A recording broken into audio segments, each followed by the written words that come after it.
Diddy Kong Racing was a beloved kart racer that could have rivaled Mario Kart, and personally, this was my preferred kart racer back then. I just thought the game looked prettier and had cooler characters and less bullshit power-ups, etc.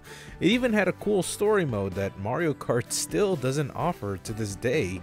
It was pretty ahead of its time, despite the fact that the game plays like total garbage if you play it nowadays. Yeah, it doesn't really hold up, but hey, the game did well and was highly praised, so of course it was warranting of a sequel, and that's exactly what Rare Studios had up their sleeves. Now retitled as Donkey Kong Racing, the game's one and only appearance was in E3 2001 and was slated to release in 2002. It was expected to have been shown in other game shows such as Space World 2002, but that never happened. See, Rare was really struggling for money at the time, and Nintendo began to show less and less interest in their games and started to give them less support and gave them less funds. Knowing that they needed more funds to develop more games, the head owners of Rare, Tim and Chris Stamper, went ahead and gave Nintendo their company on a platter. But shockingly, Nintendo refused. Rare was so close to being a first-party developer for Nintendo, but for some reason or another, Nintendo wasn't interested, which is especially weird when you consider that Rare was a juggernaut company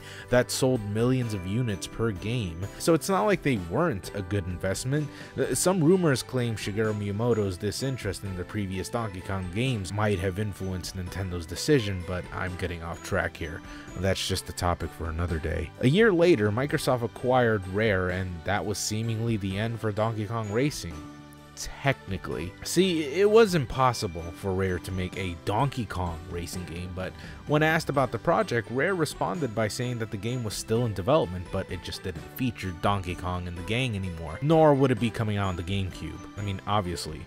It also used so very little coding from the original prototype that it can barely even be considered a Diddy Kong racing game anymore. A little while later, the game was then renamed to Saberman Stampede, named after the old Rare series of the same name, but later in 2005, the game was cancelled. From the few screenshots we do have and from the game's description, it was supposedly a very innovative racer, and not just as a kart racer. It was meant to have realistic lightings, graphics, water physics, and an orchestral soundtrack to boast for the high-quality surround sound system.